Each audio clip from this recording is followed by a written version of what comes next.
O empresário do ramo tecnológico Eduardo Augusto Vicente teve a iniciativa de criar um museu da informática e do videogame na cidade de São João Batista. O museu é composto por mais de 500 peças que ficam ordenadas cronologicamente, sendo que todos os equipamentos funcionam corretamente. No seu acervo, é possível encontrar o notebook mais antigo do mundo, além de um dos primeiros videogames já inventados até hoje. Há também um simulador de jogos que possui mais de 7.000 jogos de consoles como Atari, Nintendo, Master System, Mega Drive, entre outros. Confira no vídeo a seguir.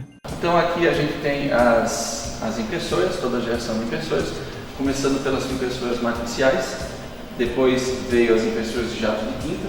Essa aqui é a primeira impressora jato de tinta colorida que foi lançada. Essas são as primeiras multifuncionais jato de tinta. Depois vieram as impressoras a laser, pode ver que aqui é uma impressora monocromática a laser, e essa é a primeira impressora multifuncional a laser. Aqui a gente tem toda a geração de placas de vídeo, né? Todos os tipos de placa. Notem que as placas de vídeo é aquelas que têm a evolução maior, vai até o fim da mesa. Em cima a gente pode ter os tipos de leitores. Esses leitores aqui são os primeiros leitores, que são os leitores para máquinas para uso empresarial. E esses leitores já começaram para ser para uso doméstico.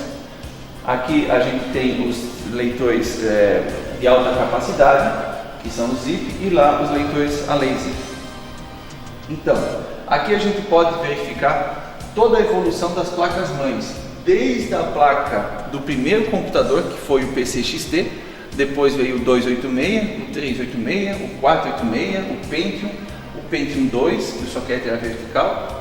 Fez muito sucesso, o Pentium 3 também lançaram com soquete vertical, mas o Pentium 3 soquete normal também, então tem duas versões do Pentium 3, o Pentium 4 soquete 775, e depois veio o i3, o i5 e o i7. Né? Aqui a gente pode notar as placas-mães on-board, como é que eram as placas-mães on-board, tem esse monte de cabo aqui, e resumiram todo esse monte de cabo por isso aqui. Então não tem mais fio que vai da placa-mãe até o dispositivo, então tudo fica grudado. Isso foi uma evolução. Aqui a gente tem alguns itens antigos que é usado na década de 80 e 90. E aqui é a parte de informática mais interessante, que são os meios de armazenamento. Esse aqui é o primeiro meio de armazenamento, o cartão perfurado. Ele só possuía a capacidade de 80 bytes. Depois tiveram que evoluir e lançaram a fita perfurada, essa fitinha aqui, que nada mais é do que o cartão perfurado. Depois veio os primeiros disquetes, os primeiros discos flexíveis, que são de 8 polegadas, eles eram enormes, né? Usados nas máquinas de antigamente, os computadores de antigamente, e a geração da década de 90, final da década de 80 e início da década de 90, então começou pelos disquetes de 5 polegadas. Aquele é de 8 polegadas, esse é de 5 e o famoso disquete de 3 polegadas, já em 1990 em diante. Aqui é uma coisa bem legal e bem rara, que são as fitas magnéticas. Então esse aqui é uma fita magnética antiga, né, que usavam nessas máquinas antigas de computadores de empresa, não é para uso doméstico. E depois também as fitas foram evoluindo, então chegou a esse tipo de fita e aí foi diminuindo até chegar nesse. Essa aqui foi a evolução das fitas. Logo após as fitas, a gente tem aqui os discos, os disquetes de alta capacidade, que são os disquetes de Jazz Drivers, Zip Driver e o disquete de 120 MB, bem raro. Os tipos de mídias óticas que a gente tem de CD, DVD de 4 GB, né, até o Blu-ray. E aqui o que a gente usa hoje em dia, o pessoal usa, então a gente pode ver a evolução. Aqui temos o primeiro disco rígido. Esse disco rígido, vocês podem ver na foto, ele possui só 5 MB. Imagina que uma única música precisaria de todo esse disco para poder colocar uma única música, um único arquivo. Na época não se pensava nisso, né? Depois os HDs foram ficando menor até chegar ao que a gente conhece hoje. Essa pauta aqui é uma pauta completa, ela tem mais de 1.400 jogos, tem todos os jogos de todas as todos os jogos em DOS, né? Desde 1977, que é esse jogo, que é o Adventure. É um jogo de texto, podem ver, ele é muito antigo. E a pauta ela é completa. Depois tem jogos de 4 cores, né, que são jogos da década de 80. Então a gente pode ver aqui vários jogos onde mostra o jogo, como é o nome do jogo, o tamanho do jogo, o ano que foi lançado o jogo e como é que é a jogabilidade de cada jogo. Eu vou escolher aqui um jogo aleatório da pauta e a gente vai poder jogar esse jogo num computador. Então, se eu pegar aqui qualquer jogo, vamos pegar esse jogo aqui, o Digger. Então, pegar um jogo de 1983 e nós vamos jogar esse jogo num computador da época.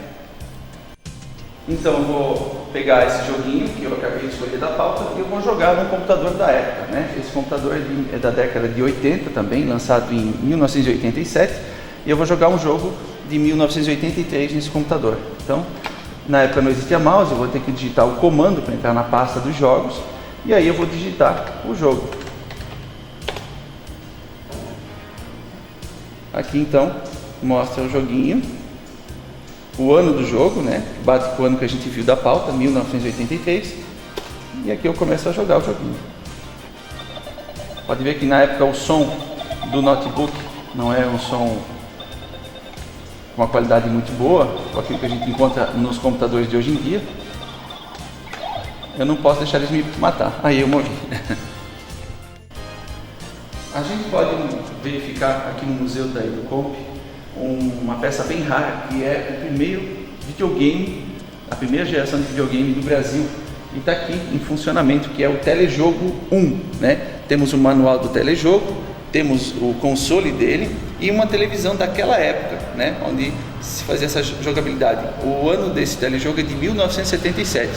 O mais interessante é esses potenciômetros aqui, essas bolas que a gente pode ir para cima ou para baixo e a gente desvia. Aqui na verdade é o goleiro, né? Esse aqui é um jogo de futebol da época. E aqui são os jogadores. Se eu iniciar o jogo, notem que esse é o som que a gente tinha. Então eu tenho que fazer o gol daquele lado de lá. Quando eu faço o gol, eu vou facilitar para mim aqui. Eu vou desviar o goleiro do lado de lá e eu vou tentar fazer o gol nele. Depois de um tempo, a bolinha fica mais rápida. Opa, ele acabou fazendo um gol em mim. Temos aqui no museu, eu diria que essa é a peça mais rara e a mais cara do museu, que é o Osborne. O Osborne foi o primeiro notebook da história do mundo. Na verdade não falavam notebooks, falavam computadores portáteis. Esse computador portátil ele é de 1981 e a tela dele é de fósforo verde e ele pesava quase 12 quilos. Eu vou agora desconectar o Osborne e fechar ele, o pessoal em casa ver como era difícil carregar um equipamento desse. A gente fecha.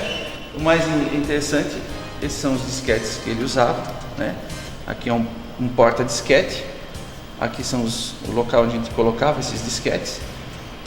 E eu vou fechar ele para transporte.